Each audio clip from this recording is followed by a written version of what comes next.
ఈనాటి మా ప్రోగ్రాంకి స్వాగతం.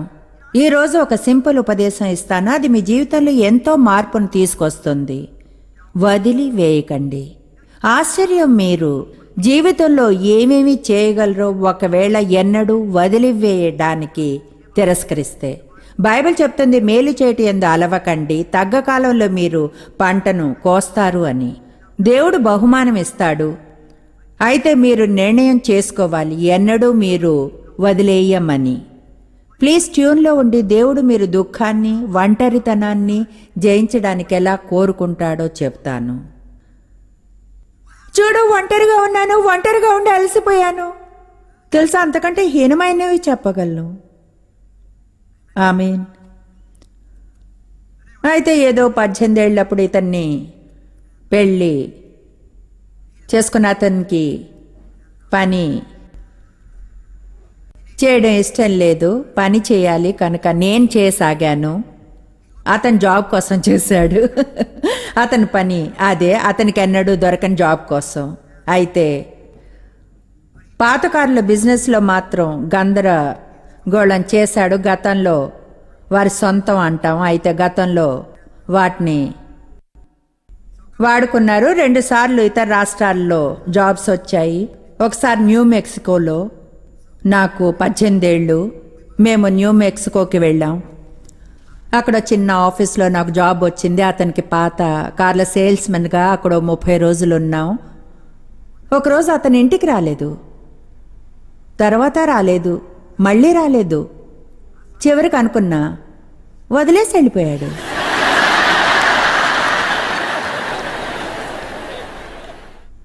ఊహించండి ఎలా ఫీల్ అయ్యి ఉంటాను. నాకు 18 ఏళ్ళు, న్యూ మెక్సికోలో ఉన్నాను. నేను సంపాదించే కొంచెం తప్ప ఏం లేదు. తిరిగి ఇంటికి వెళ్ళడానికి డబ్బులు లేవు. ఇంటికి ఫోన్ చేయాలనిపించలేదు, ఎందుకంటే నాకు తెలుసు.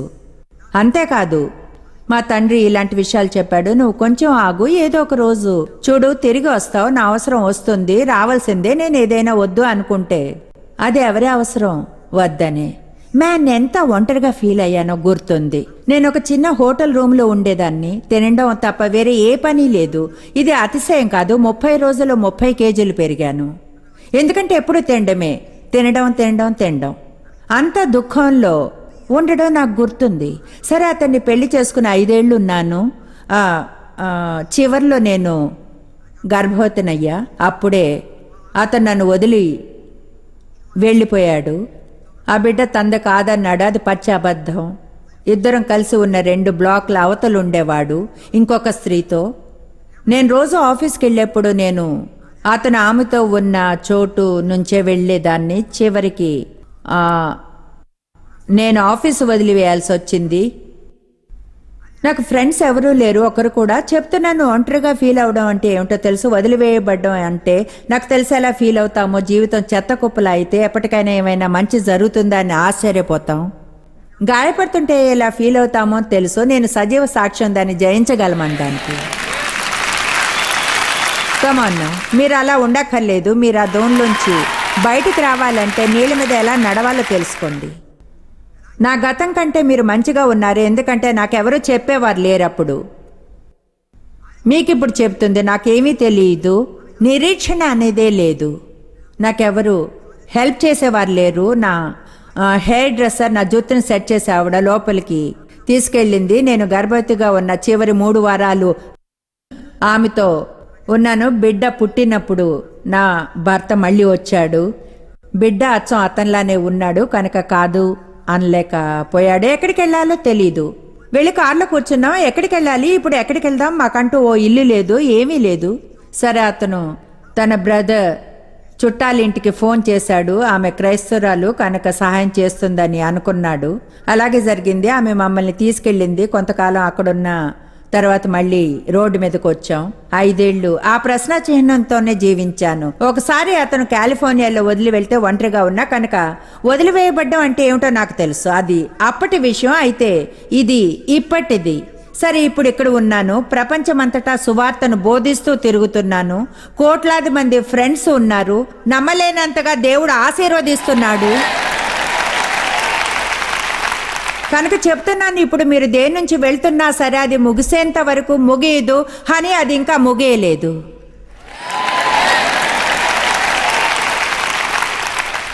అంటే కొన్నిసార్లు ఇప్పుడు నా జీవితాన్ని చూసుకుంటే నేను అనుభవించిన కొన్ని విషయాలను నేను నమ్మలేను. తర్వాత నేను క్రైస్తవురాలిన ఈ సంఘంలోకి వెళ్తే ప్రజలు వేరుగా ప్రవర్తిస్తారు. తర్వాత కొంతమంది చేత ఎంతగానో గాయపడ్డాను. నాకు ఎప్పుడు గుర్తుండే గొప్ప బాధల్లో బహుశా అది ఒకటి. 3 ఏళ్ల వరకు నేను అసలు నమ్మలేకపోయాను. రక్షింపబడ్డవారు మీ పట్ల అలాంటి పనులు చేస్తారంటే అర్థమైందా ఎవరికైనా? అదెలా అంటే, అయితే ఇది సంఘం, పరిశుద్ధాత్మ హాస్పిటల్కు స్వాగతం. అది గందరగోళంలో ఉన్న వారికి ఐసీయూ యూనిట్. కనుక చర్చికి వెళ్ళి అందరూ మీ పట్ల మంచిగా ఉండాలనుకోకండి, ఎందుకంటే అలా జరగదు.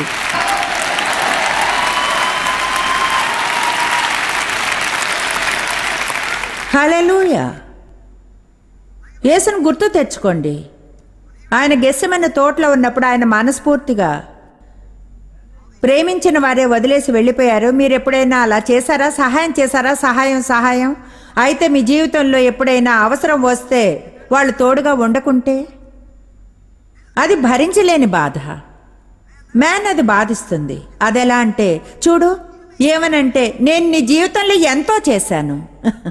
ఏసేమన్నాడు, ఏమిటి మీరు మేలుకుని నాతో కలిసి 1 గంట ప్రార్థించలేరా?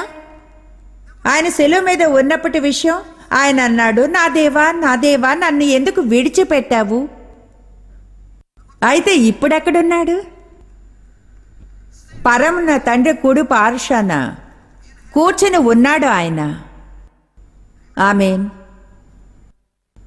ఆయన కాళ్లను పాదపీఠం మీద పెట్టుకుని దేవుడు తన శత్రువులను, ఆయన అన్నాడు, నీ శత్రువులు నీ పాదపీఠంగా చేసేంత వరకు కూర్చో. ఆయన నిరీక్షిస్తూ కూర్చున్నాడు. చెప్పేది వినండి, అది ముగియలేదు. మీ జీవితంలో పెద్ద నష్టం కలిగి ఉండవచ్చు, విషాదకరమైన పరిస్థితి.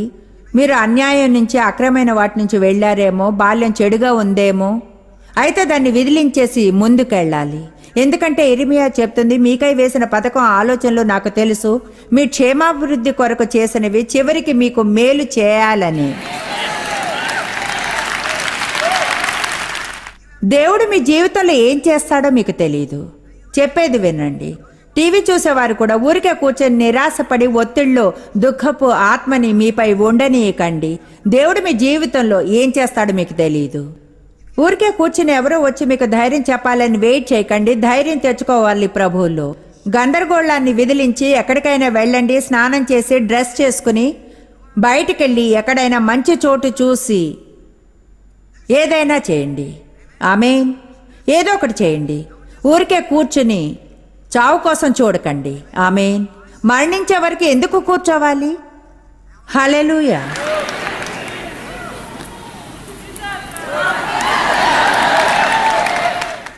రెండు తిమోతి 4 చూడండి. బైబిల్లోని హీరోలను చూసి మనం గుర్తు తెచ్చుకోవడం మర్చిపోతాం. ఎందుకంటే వాళ్ళు మనం వెళ్ళిన వాటి నుంచే వెళ్ళారని. అయితే వారిని ఓడించనేలేదు. అలానే హీరో అవ్వగలిగేది. ఒకవేళ బైబిల్ ఈనాడు వ్రాసుంటే అందులో వ్రాయబడే స్త్రీ పురుషులా ఉండాలంటారా, లేక ఎక్కడో ఊరి పేరు లేకుండా పోయేవారిలా ఉంటారా?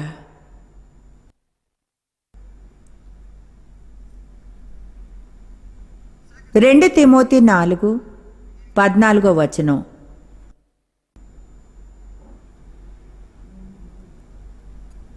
లోకంలోని ఎంతోమంది ఎన్నో కష్టాలు అనుభవించే వారి గురించి ఆలోచించండి. వాళ్లకు అవే విషాదాలు, గాయాలు, బాధలు ఉన్నాయి. అనారోగ్యంగా ఉండే పిల్లలు, అన్ని రకాలుగా తప్పు చేసే పిల్లలు ఉన్నవారు, హాస్పిటల్స్ అనే ప్రజలతో నిండిపోయాయి. నర్సింగ్ హోములు కూడా. అంతటా ఎంతో బాధ. అయితే దేవుడు అంత ఆదరణకు దేవుడు. ఆయనకెలా మొరపెట్టుకోవాలో తెలుసు. అంటే సమస్య ఉండి దేవుణ్ణి తెలుసుకోకుండా ఎలా ఉండగలరు?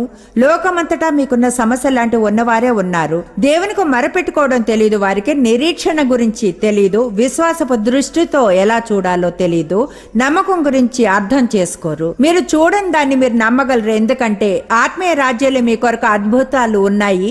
మీ విశ్వాసాన్ని విడుదల చేసినప్పుడు అక్కడికి విశ్వాసపు హృదయంతో వెళతారు. ఆ ఆత్మీయ రాజ్యం నుంచి చూడగలిగే ఈ రాజ్యంలోనికి లాగడం ఆరంభిస్తే దేవుడు మీకై ఉంచిన అద్భుత విషయాలను చూడగలుగుతారు. అవును, ఎన్నో ఏళ్ళు దేవుని వాక్యాన్ని ఒప్పుకుంటూ తిరిగాను. కొన్నిసార్లు ఫూల్ని అనుకుంటూ మా ఇంటి చుట్టూ ఇలా అంటూ తిరిగాను. అపవాది నా జీవితాన్ని ఆనందించడం నేర్చుకుంటాను, లీగలిస్టిక్ గా ఉండడం ఇక మానివేస్తాను, నేను ఇకపై నిరాశ చెందను, నేను వదిలివేయను, ఎన్నటికీ నేను వదిలివేయను. మీరు నన్ను చూడండి, మీకో విషయం చెప్తాను, నా వైపున నాకు ధైర్యాన్ని ఇచ్చే వారెవరూ లేరప్పుడు.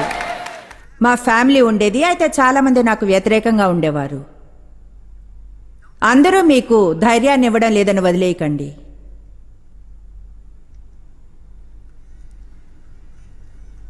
చేయాలి అంటే మీరు దేవుడు కలిసి చేయగలరు. ఆమేన్. మీరు తీర్మానించుకుంటే మీరు దేవుడు కలిసి చేయగలరని మీరు ఆశ్చర్యపోతారు. దేవుడు ఎంతమందిని మీకు తోడు పంపుతాడో. అయితే వాళ్ళ మీద ఆధారపడకూడదు, ఆ పని పూర్తి చేయడానికి వాళ్ళు కావాలన్నట్లు.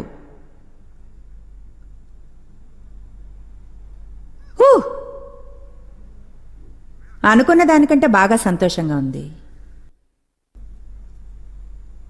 2 తిమోతి 4:14 పౌలు మాట్లాడుతున్నాడు. అన్నాడు, అలెగ్జాంద్రు అనే కంచెరవాడు నాకు చాలా కీడు చేసెను, అతని క్రియల చొప్పున ప్రభు అతనికి ప్రతిఫలం ఇచ్చును. ఆసక్తికరం, అతను ఇలా అనలేదు, నేను అతనికి బుద్ధి చెప్తాను, అతని విషయమై నీవును జాగ్రత్తగా ఉండుము. అతడు మా మాటలను బహుగా ఎదిరించాను. నేను మొదట సమాధానం చెప్పినప్పుడు ఎవరినూ నా పక్షముగా నిలువలేదు, అందరూ నన్ను విడిచిపోయిరి. మ్యాన్. ఇక్కడ పౌలు ఈ ప్రజలకు బోధించాడు, ఎంతో ప్రేమను చూపి వారితో ప్రయాణించాడు. ఇప్పుడు సమస్యలో పడ్డాడు, అందరూ విడిచిపోయారు. అతనేమన్నాడు? ఇది వారికి నేరంగా ఎంచబడకుండునుగాక. వావ్, ఎటువంటి దేవుని మనిషి. 17వ వచనం నాకు ఇష్టం. అయితే ప్రభువు నా పక్కన నిలిచాను అంటే అతను ఒంటరి కాడు, ఎందుకంటే అతను చూడలేని దాన్ని చూశాడు, చూడగలిగిన దానికి బదులుగా 2 కొరింథీ 4 చూడండి. ఎలా ఉన్నారు? ఏమైనా పొందుతున్నారా? అందరూ చెప్పండి, నేను ఎన్నటికీ వదిలి వెళ్ళను. నేను నా గందరగోళంలో చిక్కుకుపోను. చెప్పండి, అది ఇంకా ముగియలేదు.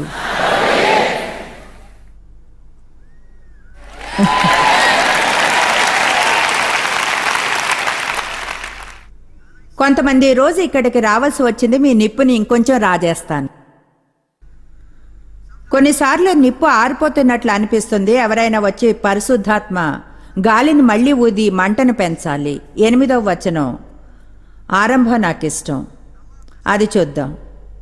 2 కొరింథీ 4:8 ఎటుబోయిన్నో శ్రమపడుచున్ననో ప్రతి విధానంలో హింసించబడుతున్నా ఇరికింపబడు వారము కాము, అపాయంతో నున్ననో కేవలము ఉపాయము లేని వారము కాము. 9వ వచనం తరుమబడుచున్నను హింసించబడి కష్టంగా కదులుతున్న దిక్కులేని వారము కాము, ఒంటరిగా ఉండము, పడద్రోయబడినను ఎన్నడూ నశించే వారము కాదు. 18వ వచనాన్ని చూడండి. మేము దృశ్యమైన వాటిని చూడక అదృశ్యమైన వాటినే నిదానించి చూచుచున్నాము కనుక క్షణమాత్రముండు మా చొల్లకని మీకు తెలుసా ఏమంటున్నాడు? మనం చూసే ప్రతిదీ ఒకరోజు కుళ్ళిపోయి నాశనమవుతుంది, ఇంకెన్నటికీ ఉండదు.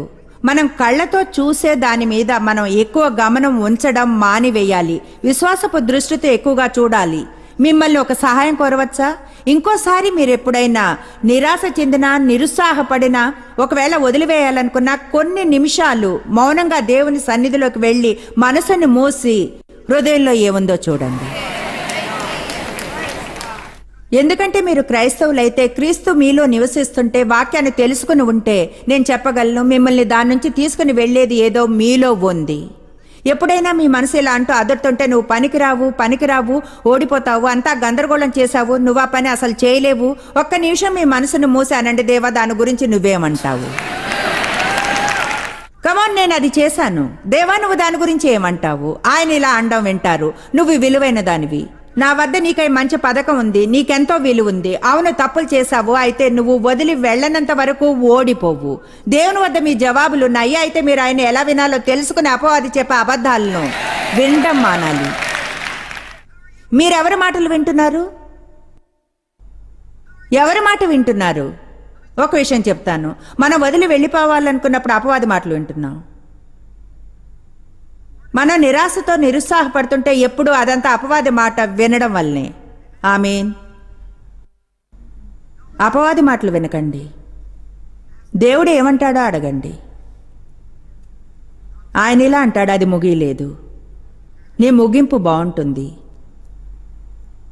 మేము దృశ్యమైన వాటిని చూడక అదృశ్యమైన వాటినే నిదానించి చూచుచున్నాము కనుక అదృశ్యమైనవి కొంతకాలమే ఉంటాయి, అయితే అదృశ్యమైనవి నాశనం కావు. చెబుతున్నాను, బైబిల్లోని కొంతమందిని గురించి ఆలోచిస్తాను. మనం నాయకులను పిలిచే ప్రజల గురించి. ఒంటరి సమయాల నుంచి వెళ్ళిన వారి పెద్ద లిస్టును తయారు చేయడానికి నిజంగా ఎక్కువ సమయం పట్టలేదు. ఒంటరి సమయాలు ఏమిటో తెలుసా? సూత్రం ఒకవేళ అదే అయినా సరే నిజంగా అదేమంత చెడుగా ఉండదు. మీరు ఇలా అంటే, నేను దేని నుంచో వెళుతున్నాను, మీరు నిజంగా ఆనందించాలి, ఎందుకంటే ఇలా అనలేదు, దాని మధ్యలో ఇరుక్కుపోయాను. వెళ్ళడం అంటే అభివృద్ధి చెందుతున్నాను, ఒకవేళ దాని నుంచి వెళుతుంటే అప్పుడు నేను ఎట్నుంచో అవతల వైపు బయటకు వస్తాను అని.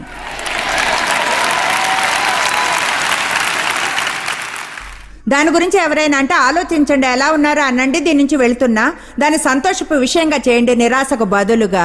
దాని నుంచి బయటికి వచ్చేలా పని చేస్తున్నాను, అవతల వైపు నుంచి వస్తాను, నాకు అది అర్థం కాలేదు, దేవుడు దాన్ని మేలుకే చేస్తాడని నమ్ముతాను, ఏదో తెలుసుకుని దానిలోకి వెళ్ళినప్పటికంటే మెరుగైన వ్యక్తులు అవుతాను.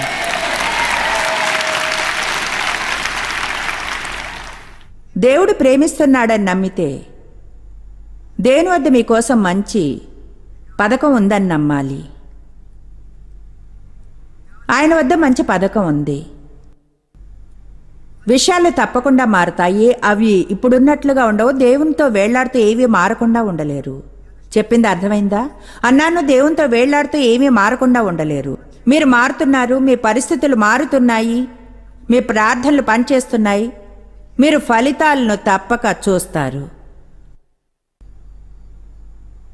పాడైన ఫీలింగ్స్ని మీ జీవితంలో ఉండనీయకండి. మీరుగా ధైర్యం తెచ్చుకోండి, దుమ్ము మీరే దులుపుకోండి, మిమ్మల్ని కొంచెం కుదిలించుకోండి, వెళ్ళి ఎవరికైనా ఆశీర్వాదంగా ఉండండి.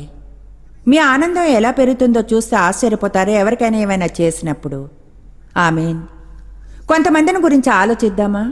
ఆశ్చర్యం, దావీదు ఎలా ఫీల్ అయ్యాడో. ఆ సౌలు అతన్ని చంపాలనుకుని తిరుగుతున్న ఏళ్లన్నీ దావీదు గుహల్లో దాక్కోవాల్సి వచ్చినప్పుడు దావీదు ఎలా ఫీల్ అయ్యాడో, అతని కుమారుడు సొంత కొడుకు అతని నుంచి రాజ్యాన్ని తీసుకోవాలనుకున్నప్పుడు.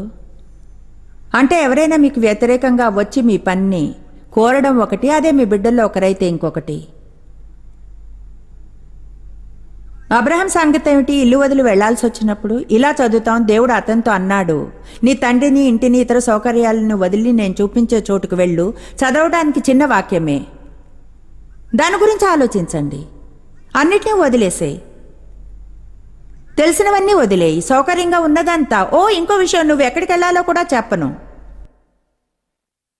ఆయన అన్నాడు, నువ్వు బయలుదేరు, నేను ఎటు వెళ్లాలో చూపుతాను.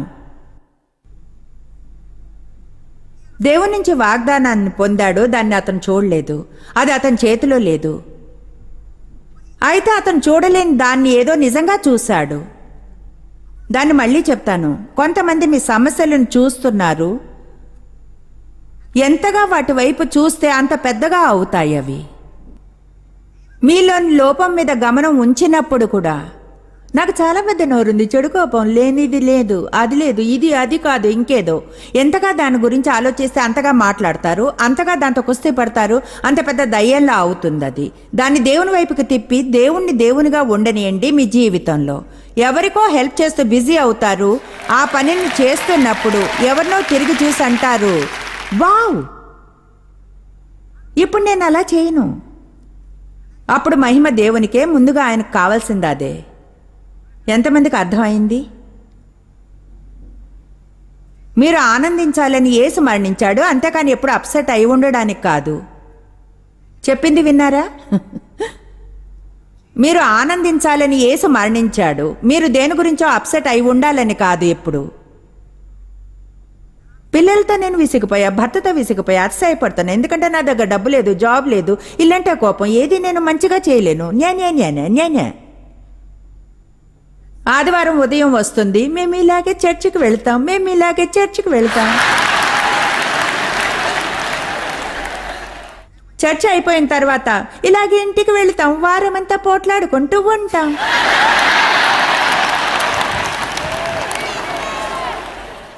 కమాన్, మనం జీవాన్ని తెచ్చుకోవాలి, నిజమైన జీవాన్ని పొందాలి. విశ్వాసపు దృష్టితో చూడడం ఆరంభించాలి, విశ్వాసపు చెవితో వినాలి. దేవుడు దేవుడే, అది పని చేస్తుంది.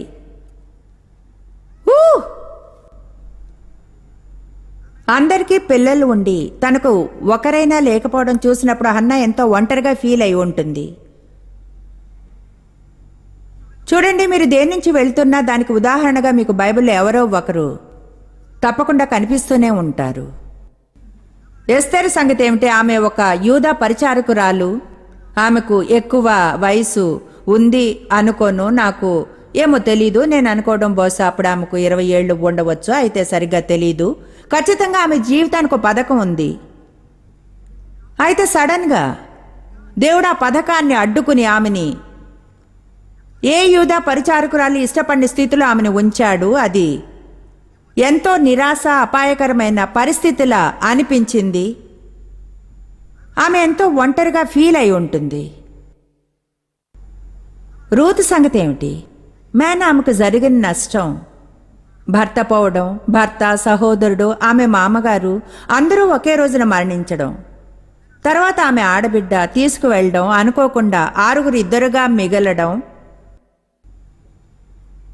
ఆమెకు ఆమె అత్తగారికి ఏమీ లేదు, డబ్బు లేదు, భోజనం లేదు. ఆమె అత్తగారు తిరిగి తమ ఊరికి వెళ్ళాలి అంది. అయితే రూతుకు అది ఒక కొత్త చోటు. ఆమె పొలాల్లోకి వెళ్ళి పంటను కోసిన తర్వాత మిగిలిన గింజలను శుభ్రపరచడం, అంటే సహజంగా ఇతరులు మిగిల్చినవి తినడం జరిగింది. అయితే చూడండి, చివరికి కమన్, ఎవరైనా చెప్పేది వినండి, అది ఇంకా ముగియలేదు. చివరికి అక్కడున్న గొప్ప ధనవంతుణ్ణి పెళ్లి చేసుకుంది. యోసేపు విషయం ఏమిటి? బానిసగా అమ్మేశారు, జైల్లో పెట్టారు, 13 ఏళ్ళు అతను చేయని దానికి. అయితే చివరికి